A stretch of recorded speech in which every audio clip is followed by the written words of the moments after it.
Министерка Тренчевска, го донесовте законот за минимална плата со кој минималецот се зголемува на 18.000 денари. Дали на ова гледате како на уште еден успех на владата и Министерството за труд и социјална политика, со оглед дека ваквото законско решение силно беше критикувано од опозицијата? Еден од приоритетите во новата програма на владата на Република Северна Македонија беше зголемување на минималната плата. Диалогот кој што го водевме пред да го донесеме законското решение се водеше во рамки на економско-социјалниот совет, што значи во рамки на социјален диалог кој што е приоритет на владата, затоа што секоја политика која што се носи во делот на трудовото законодавство треба да се носи во разговор, во диалог со социјалните партнери, со синдикатите и со работодавачите. Токму тој принцип на работа беше и во процесот на подготовка на измените на законот за минимална плата во Република Северна Македонија и денес е реалност. Денес имаме минимална плата од 18.000 денари, а само да се подсетиме од доаѓањето на новата влада во 2017 година минималната плата е постојано зголемувана. Пред да дојдеме во 2017 минималната плата беше 10.080 денари, денес имаме минимална плата од 18.000 денари.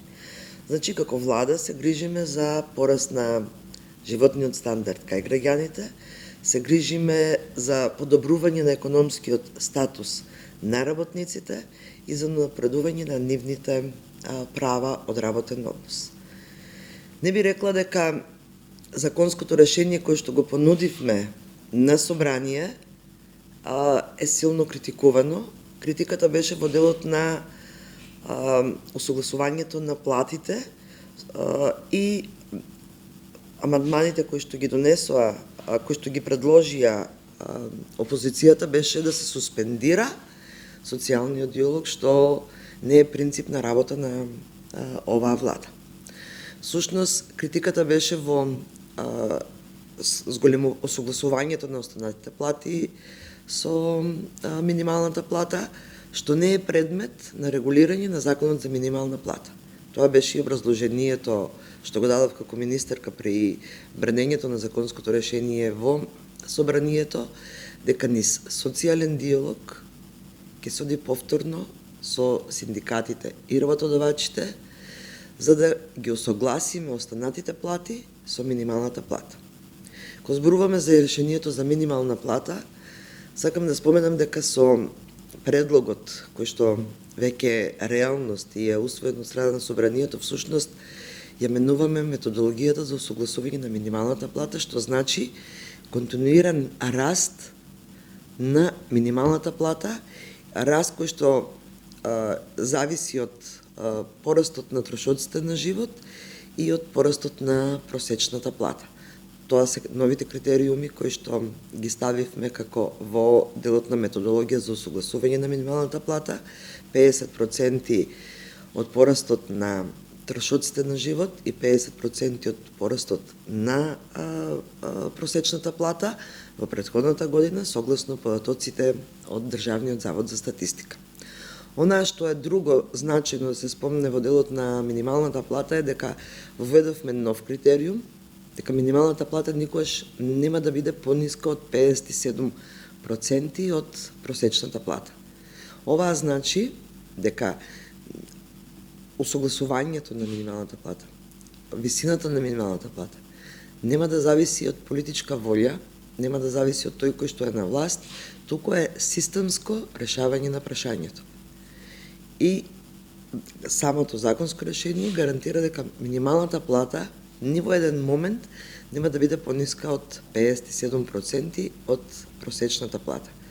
Со воведувањето на висината на минималната плата од 18.000 денари во законот, всушност во моментот минималната плата учества со 62% од просечната плата, што е највисок процент не само во регионот, туку и пошироко. Тоа покажува дека навистина како влада се грижиме за економскиот статус на работниците, се грижиме за она кое што значи подобрување на квалитетот на живење на сите во државата. Забелешките на најновото покачување на минималната плата се однесуваа на тоа дека се создава вештачки стандард. Како ги коментирате истите? Што ќе направите за понатамошно напредување на работничките права во нашата земја?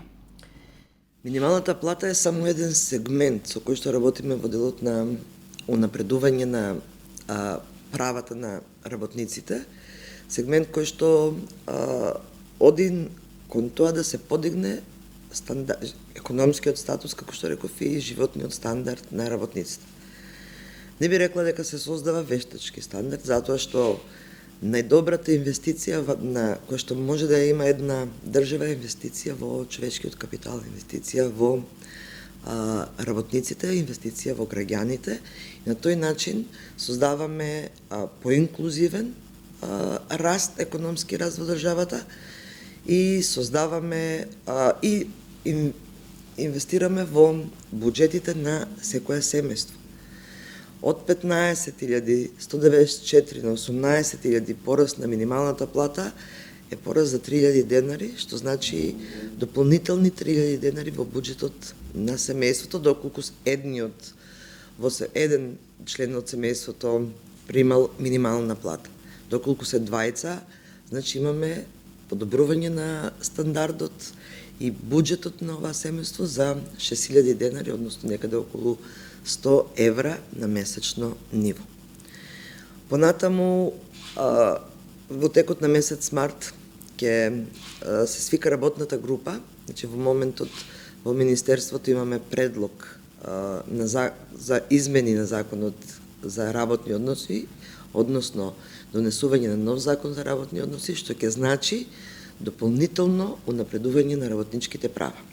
Тоа ќе значи унапредување на воведување на нови форми на работа, воведување, значи допрецизирање и регулирање на работата од дома, на работата од далечина, затоа што периодот на пандемија изминативе 2 години, соочувајќи се со ковид пандемијата, научивме дека треба да воведеме нови форми, да ги допрецизираме, затоа што се покажа дека може да работиме од дома, може да работиме и од далечина, меѓутоа, сето тоа треба да биде законски регулирано. Се воведуваат и новини во допрецизирање на траењето на договорот на определено време, значи да се скрати тој период кој што е во моментот законско решение, меѓутоа сите овие измени ќе бидат направени во разговор, во диалог со социјалните партнери. Во таа работна група учествуваат и синдикатите, учествуваат и работодавачите, и тоа не само репрезентативните синдикати и работодавачи, туку за да биде процесот потранспарентен и поинклузивен, ги вклучуваме дури и оние синдикати кои што не се репрезентативни, но важно ни е мислењето на секој, за да дојдеме до решение кое што ќе биде најдобро, решение кое што ќе одговара и на сите синдикати, односно на работниците кои што ги застапуваат овие синдикати и на сите работодавачи. Ќе се вклучат и стопанските комори во државата, се со цел да имаме закон за работни односи кој што навистина ги следи европските директиви, меѓународните стандарди и стандардите на Обединетите нации, односно на Меѓународната организација на трудот. Што мислите за барањето на УПОС околу зголемувањето на платите и во администрацијата? Синдикатот е тука да се бори и да се грижи за правата на работниците. И легитимно е секој синдикат да има одредени барања кои што ќе ги достават до владата, во овој случај до владата, затоа што се работи за вработени во јавниот сектор, оние работници кои што УПОС како синдикат ги застапува. И легитимно е да имаат барање со зголемување на минималната плата, да имаат барање за усогласување на платите во јавната администрација со минималната плата. Веќе се сретнав со представниците на УПОС и одржавме состанок и се договоривме дека сите нивни барања ќе одат, за сите нивни барања ќе отвориме диалог, ќе разговараме. Како влада сме спремни да го отвориме прашањето за нов општ колективен договор за јавниот сектор. Гранскиот колективен договор го донесовме во 2020 година за јавната администрација, всушност за вработените во органите на државната управа, во министерствата, и ќе го започнеме диалогот и за усогласувањето на платите во администрацијата со новиот закон за измените на законот за минимална плата. Значи, како што реков, легитимно е, започнуваме со диалог и се надевам дека во рамките на тој диалог ќе дојдеме до решението кое што ќе биде добро за сите вработени во јавниот сектор, ќе одговара и на синдикатите, ќе одговара и на владата. Повисоки пензии бараат и пензионерите. Вие веќе ги започнавте преговорите. Како течат? Еден од приоритетите на владата на Република Северна Македонија, едно од прашањата кое што е нотирано во програмата за работа 2022-2024 година е токму зголемување на пензиите и отпочнување на диалог за менување на методологијата со која што ќе се усогласуваат пензиите. Што ќе значи донесување на решение, на системско решение за нов начин на усогласување на пензиите. Веќе одржавме состаноци со Сојузот на Сдружение на пензионерите. Очекуваме многу наскоро да биде свикани следниот состанок на кој што ќе понудиме решенија, ќе дојдеме до заедничко, најдобро решение кој што ќе одговара и на пензионерите и на владата за во однос и на методологијата, меѓутоа и во однос на други прашања што ќе значат подобрување на стандардот на највозрастната категорија на граѓани во државата, тоа се пензионерите.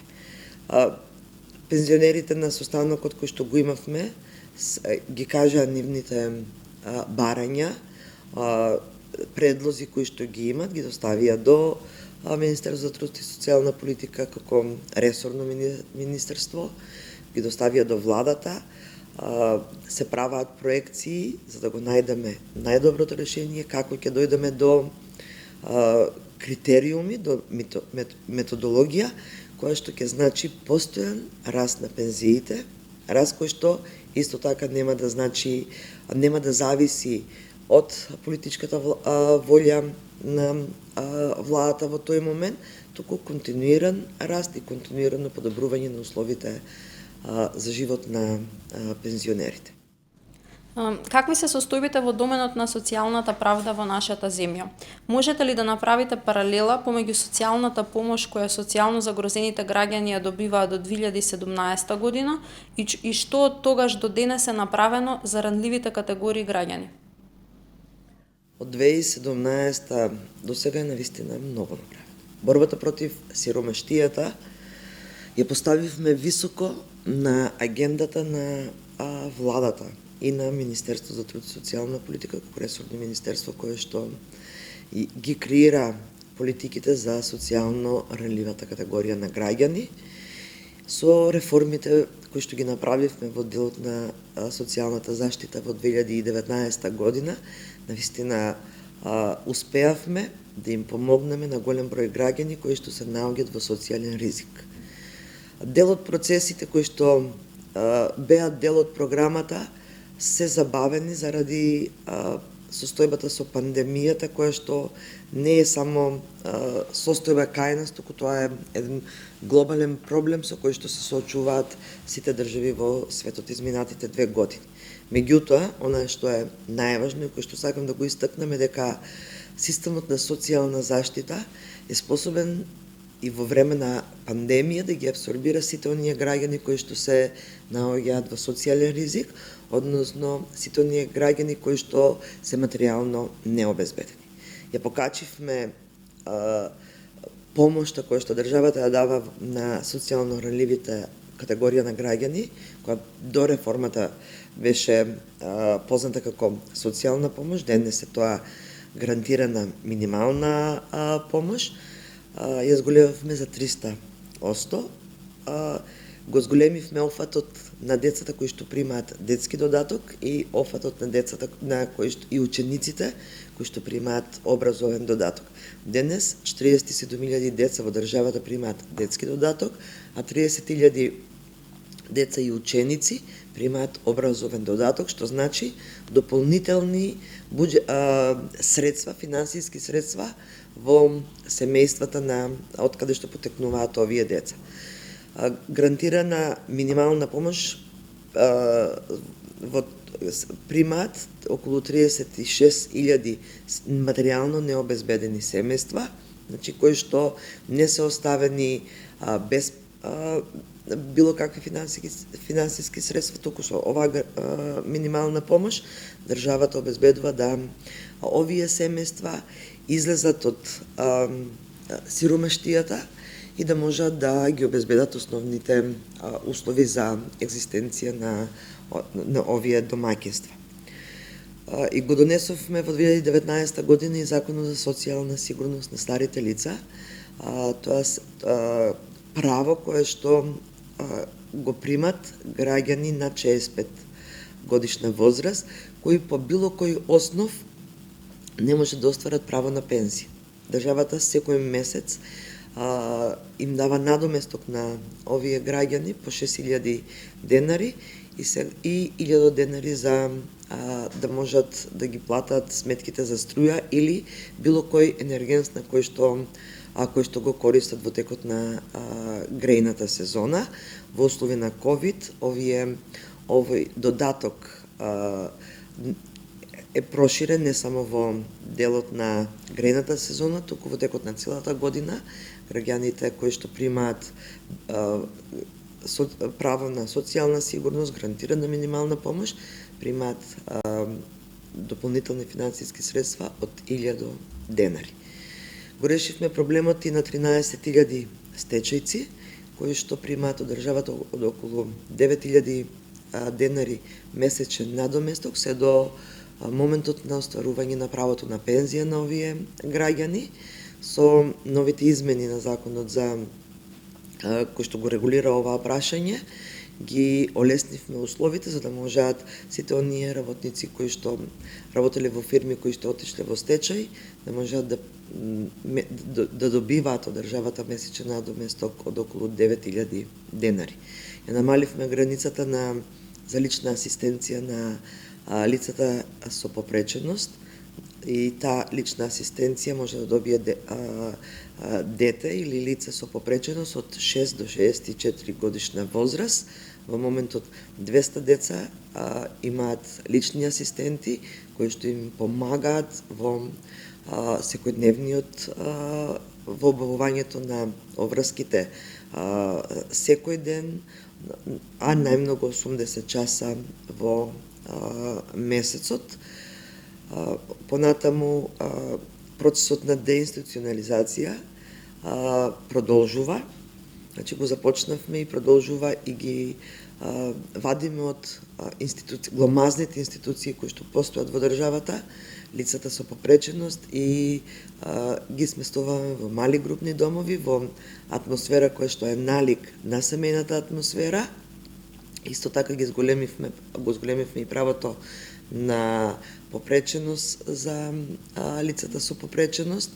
Воведовме социјални услуги кои што се распространети низ локалните заедници за помош и нега во домот, за помош на лица со попреченост. Сето тоа го работиме заедно со единиците на локалната самоуправа, зависно од проактивноста на самите општини кои што аплицираат со проекти за воведување на социјални услуги кои што им се потребни на граѓаните во тие заедници, а државата, односно Министерството за труд и социјална политика ги покрива трошоците за овие социјални услуги. Значи, генерално, или со еден збор, на вистина, од 2017 година до денес е направено многу во делот на социјалната заштита и во делот на справување со сиромаштијата, односно извлекување од апсолутната сиромаштија на граѓаните кои што се наоѓаат во социјален ризик. Од почетокот на годинава почна да се имплементира законското решение кое работниците со задоволство го прифатија. Недела стана неработен ден. Дали работодавачите го почитуваат законското решение или пак Државниот инспекторат за труд има полни раце работа? Голем успех на владата и на Министерството за труд и социјална политика е измените на Законот за работни односи со кои што неделата е неработен ден, ден за неделен одмор. И навистина, тоа е веќе наша реалност. Од 1. јануари 2022 година, недела е ден за неделен одмор, ден кога работниците се посветени на своите семејства, се посветени на своите пријатели, одмараат, ден кога се посветуваме на самите нас. Реалност е дека 92% од работниците во недела не работат, а оние 8% кои што работат во недела, во оние дејности каде што процесот на работа не дозволува да биде прекинат, за работа во недела добиваат 50% повисока дневница за сите часови поминати на работа во недела, а работниците кои што работат во трговијата добиваат дневници поголеми за 100%. Интензивни се контролите од страна на Државниот инспекторат за труд како надлежна институција да врши надзор над имплементација на и почитување на одредбите од Законот за работни односи. Од почетокот на донесувањето на Законот во јануари до денес имаме извршено 347 надзори. Инспекторатот работи во недела, затоа што е дел од исклучоците кои што ги опфаќа законот, се со цел за да врши контрола дали се почитуваат одредбите од законот. При овие 347 надзори констатирани се 56 неправилности во делот на издадени се 56 инспекцијски мерки опомена, односно 56 правни лица не го известиле Државниот инспекторат за труд дека ќе работат во недела.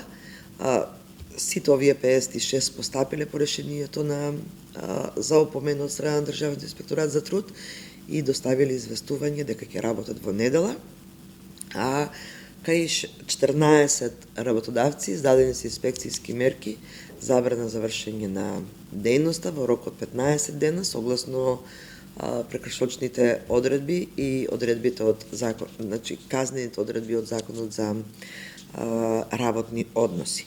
До сега, според податоците на Државниот инспекторат за труд, 44 работодавачи кои што работеле во недела имаат исплатено додаток на плата за работа во недела, а 5 работодавачи не го испочитувале ова законско решение и против нив се поднесени прекршочни санкции согласно Законот за работни односи. По падот на режимот во ова министерство се спроведуваше така наречен бел штрајк. Политиките и практиките што Министерството за труд и социјална политика ги наследи од тоа време беа се само не социјални и ориентирани кон реализација на работничките права. Како стојат работите сега? Дали вработените во ова министерство се професионализира или пак остана партизираноста како белег на голем број на институции? Режимот е минато и никогаш повеќе не треба да се повтори. Ќе го оставиме таму. По принцип, свртена сум кон иднината и мојот принцип на работа е да креираме политики кои што ќе го подобруваат животниот стандард на граѓаните, политики кои што ќе значат почитување на човековите права, почитување на работничките права, односно создавање на праведно општество. Политики кои што ќе допринесат кон праведно општество, општество без дискриминација, општество во кое што секој граѓанин ќе има еднакви можности еднаков пристап до сите ресурси во општеството, а соодветно на тоа и еднаков бенефит од овие ресурси. Вработените во Министерството за труд и социјална политика и целата администрација генерално треба да има професионален однос кон работата, да се грижат, да се однесуваат професионално и кон процесот на креирање на политики и кон странките со кои што сме во граѓаните, со кои сме во секојдневен контакт. И тоа треба да биде принципот на работа, без исклучок, значи професионализам, без вклучување на партиски политики или дневна политика во работата на било кое министерство, односно администрацијата да си работи професионално, без вклучување на дневна политика во работата на министерството. Благодарам многу. Ви благодарам и на вас.